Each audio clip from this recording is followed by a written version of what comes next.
This is James Hyerczyk with Autochartist Forex Market to Watch for Friday, November 9th. It's a quiet day in the markets today.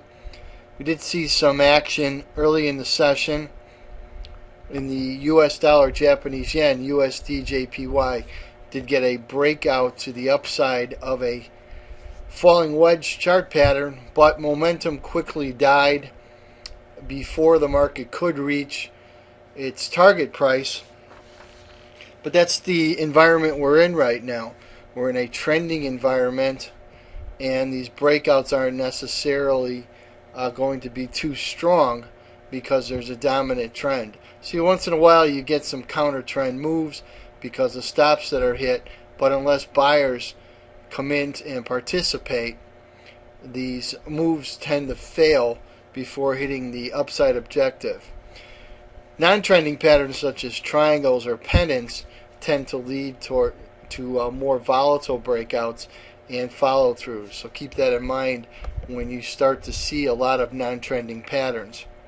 We also saw on the 60-minute chart a rising wedge chart pattern for the USD CAD, or US dollar Canadian dollar.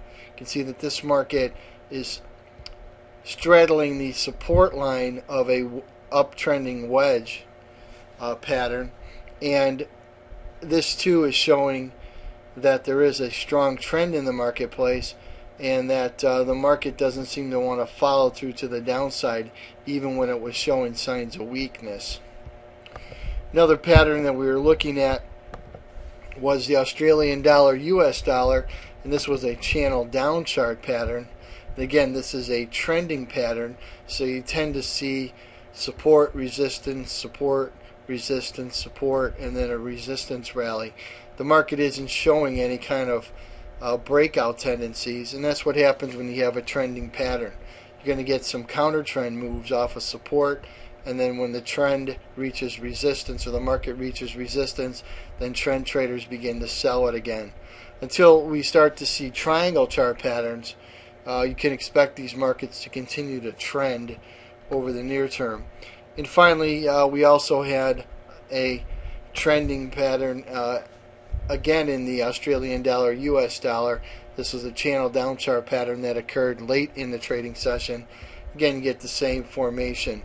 Traders sell resistance, buy support, sell resistance, buy support, and so on. So now we're expecting some sort of selling pressure to come in as the market approaches the resistance level.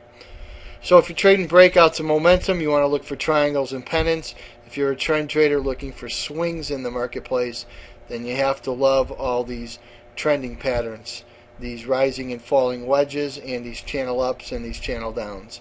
This has been James Hyerczyk with today's Autochartist Forex Market to Watch for Friday, November 9th.